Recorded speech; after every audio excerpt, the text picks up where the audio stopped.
Bagaimana cara kita membaca pikiran orang yang sudah meninggal 5.000 tahun lalu tanpa satupun kamus? Arkeolog linguistik tidak butuh mesin waktu. Mereka menggunakan statistika, pola matematika, dan deteksi pola saraf untuk menghidupkan kembali bahasa yang sudah punah. Dari simbol aneh di dinding kuil hingga lempengan tanah liat yang misterius, kita akan membedah bagaimana kode-kode ini dipecahkan dan mengapa bahasa hantu ini sebenarnya tidak pernah benar-benar mati.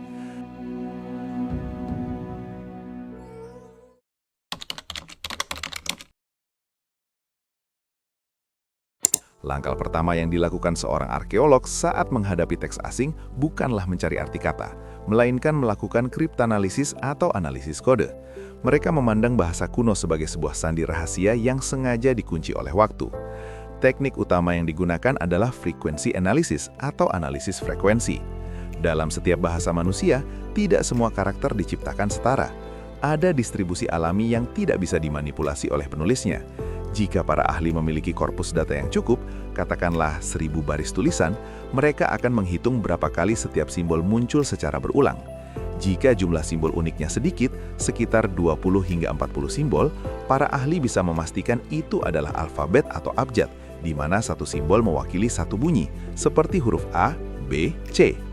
Namun, jika jumlah simbolnya mencapai 50 hingga 100, itu adalah syllabary atau aksara suku kata, di mana satu simbol mewakili kombinasi bunyi, seperti K, M, atau H. Yang paling sulit adalah jika jumlah simbolnya mencapai ribuan. Itu adalah logografi, mirip seperti karakter Hanzi di Cina atau kanji Jepang, di mana satu gambar mewakili satu konsep utuh atau satu kata utuh.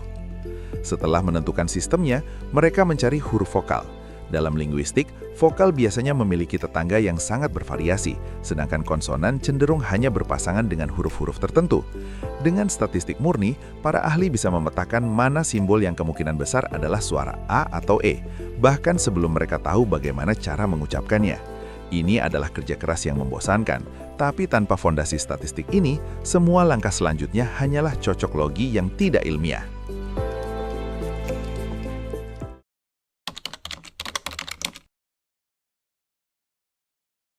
Setelah struktur dasarnya terpetakan, para ahli butuh cantolan makna. Disinilah onomastika atau studi tentang nama diri menjadi pahlawan.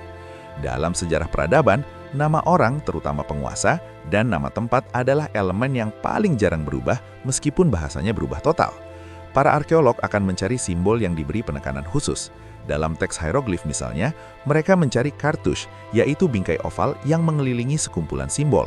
Logikanya sederhana. Sesuatu yang dibingkai pasti sesuatu yang penting, kemungkinan besar nama seorang raja atau dewa. Mereka kemudian membandingkan teks tersebut dengan catatan sejarah dari peradaban tetangga yang bahasanya sudah kita ketahui. Jika naskah Yunani menyebutkan tentang Raja Darius dari Persia, para ahli akan mencari pola simbol yang muncul di prasasti Persia pada posisi yang sama. Mereka mencari pola D, R, Y, S. Ketika pola itu ditemukan, mereka baru saja mendapatkan kunci emas pertama. Satu nama yang terpecahkan berarti kita mendapatkan nilai bunyi untuk 4 atau 5 huruf. Huruf-huruf ini kemudian dicoba diterapkan pada kata-kata lain di seluruh naskah. Ini mirip seperti bermain crossword puzzle atau teka-teki silang, di mana satu jawaban benar akan membuka jalan bagi jawaban-jawaban lainnya di seluruh kotak.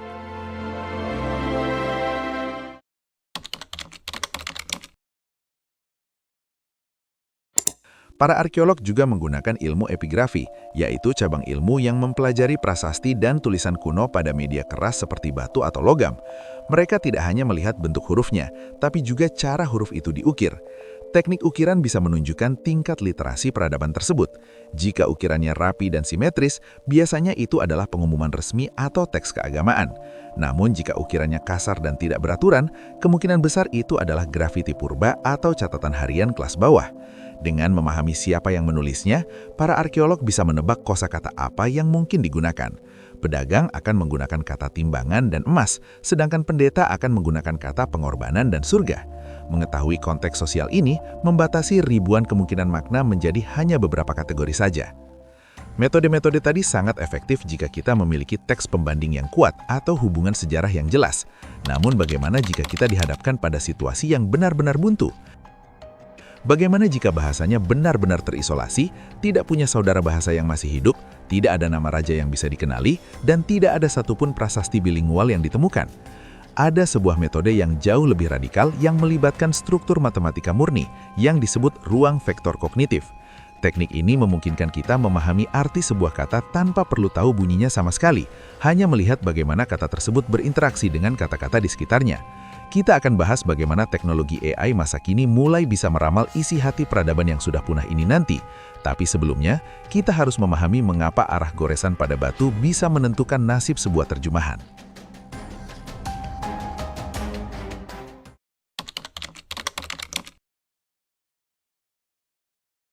Selain simbol, para ahli juga mempelajari paleografi, yaitu studi tentang perkembangan gaya tulisan tangan dari waktu ke waktu. Hal yang paling dasar namun krusial adalah menentukan arah baca. Manusia purba tidak selalu menulis dari kiri ke kanan. Ada yang dari kanan ke kiri, dari atas ke bawah, bahkan ada yang menggunakan metode bostropedon. Bostropedon berasal dari kata Yunani yang berarti seperti cara lembu membajak sawah. Jadi, jika baris pertama dibaca dari kiri ke kanan, maka baris kedua harus dibaca dari kanan ke kiri. Baris ketiga balik lagi ke kiri. Dan seterusnya secara bergelombang. Untuk menentukan ini, arkeolog harus melakukan pengamatan mikroskopis pada media tulisan. Pada prasasti batu, mereka melihat kedalaman pahatan.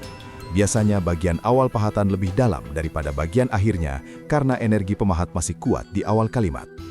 Pada papirus atau perkamen, mereka melihat tumpukan tinta yang mengering di ujung goresan. Mengapa arah ini penting? Karena dalam linguistik, urutan kata menentukan logika. Jika kita salah menentukan arah baca, sebuah kalimat perintah bisa berubah menjadi kalimat tanya atau subjek, pelaku, tertukar dengan objek, korban. Menentukan arah baca adalah menentukan bagaimana otak manusia pada zaman itu memproses urutan informasi. Tanpa ketelitian ini, kita bisa saja mengira seorang raja sedang memuji rakyatnya, padahal dia sedang mengancam mereka dengan hukuman gantung.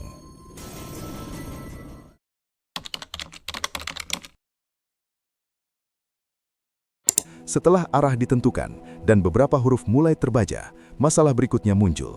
Apa artinya? Meskipun kita tahu sebuah simbol berbunyi PTR, kita tidak tahu itu artinya apa sampai kita menghubungkannya dengan linguistik historis. Bahasa tidak pernah muncul secara tiba-tiba. Mereka berevolusi dari nenek moyang yang sama melalui ribuan tahun migrasi dan interaksi. Para ahli akan melakukan comparative method untuk mencari cognates, kata-kata kerabat. Mereka menggunakan hukum-hukum perubahan bunyi yang sudah mapan, seperti hukum Grimm dalam keluarga bahasa Indo-Eropa. Misalnya, jika kita menemukan kata asing pitar, kita membandingkannya dengan bahasa-bahasa lain.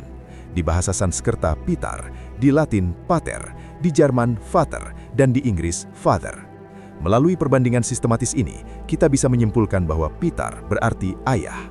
Para arkeolog harus sangat berhati-hati agar tidak terjebak dalam lexical borrowing atau peminjaman kata, seperti kata laptop yang ada di hampir semua bahasa modern, tapi tidak menunjukkan hubungan kekerabatan purba. Jika mereka hanya melihat kemiripan bunyi tanpa dasar evolusi bahasa yang jelas, itulah yang disebut sebagai cocoklogi. Arkeologi linguistik yang jujur adalah arkeologi yang didasarkan pada data perubahan bunyi yang konsisten selama ribuan tahun.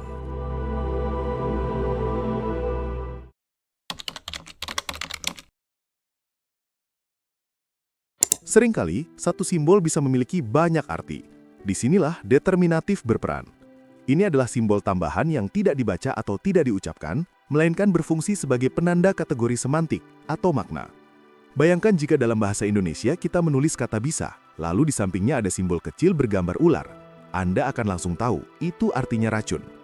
Tapi jika di sampingnya ada simbol centang, itu artinya mampu. Peradaban Mesir kuno dan Maya sangat sering menggunakan sistem ini. Determinatif membantu arkeolog mempersempit kemungkinan arti kata yang sangat ambigu. Selain itu, lokasi penemuan artefak atau in situ konteks sangat membantu. Sebuah teks yang ditemukan di reruntuhan pasar kemungkinan besar adalah catatan transaksi atau daftar inventaris barang seperti gandum, ternak, atau minyak zaitun. Teks yang ditemukan di dalam makam kemungkinan besar adalah doa-doa metafisika atau silsilah keluarga untuk menghormati leluhur. Dengan menggabungkan data fisik lokasi dan simbol determinatif, para ahli bisa merekonstruksi sebuah bahasa meskipun mereka belum pernah mendengar satupun penuturnya berbicara. Kembali ke tantangan terbesar, bagaimana jika bahasa tersebut benar-benar terisolasi atau language isolate dan tidak punya kerabat sama sekali di dunia modern? Di era digital ini, kita menggunakan Natural Language Processing atau NLP tingkat tinggi.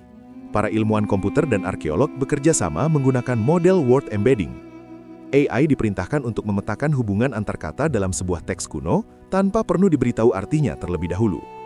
AI akan menciptakan sebuah peta geometris multidimensional yang sangat kompleks, di mana setiap kata memiliki posisi berdasarkan siapa tetangganya. Dalam setiap bahasa manusia di planet ini, kata yang berarti ibu akan selalu memiliki jarak statistik dan hubungan yang sama dengan kata ayah. Dan kata matahari akan selalu berkaitan erat dengan kata langit, panas, atau terang. Peta geometris dari bahasa yang hilang ini kemudian ditumpuk dan diselaraskan dengan peta geometris dari bahasa modern, seperti bahasa Inggris, Yunani, atau Mandarin. Melalui teknik yang disebut manifold alignment, komputer bisa mendeteksi bahwa meskipun simbolnya aneh dan bunyinya misterius, cara mereka berinteraksi mengikuti struktur logika manusia yang universal. Jadi pada akhirnya, kita bisa memahami peradaban kuno karena meskipun bahasa kita berbeda, cara otak kita mengkategorikan dunia tetaplah sama selama ribuan tahun. Kita tidak lagi sekedar menerjemahkan huruf, kita sedang menerjemahkan struktur kesadaran manusia itu sendiri melalui algoritma matematika. Inilah alasan mengapa para ahli sangat yakin dengan terjemahan mereka, meskipun tidak ada saksi hidup dari masa tersebut.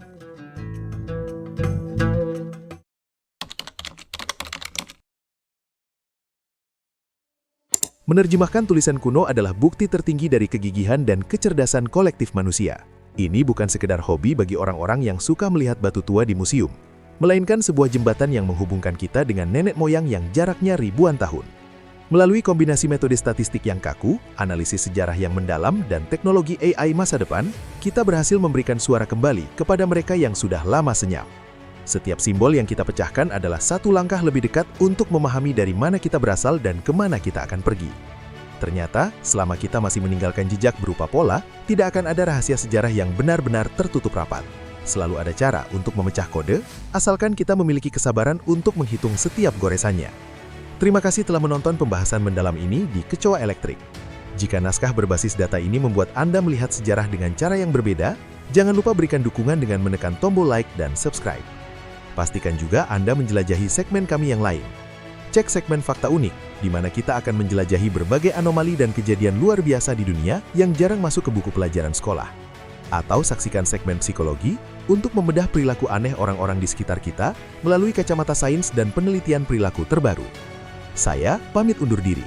Tetaplah kritis, tetaplah penasaran, karena di balik setiap simbol kuno yang kelihatannya acak, selalu tersimpan sebuah cerita manusia yang sangat berharga.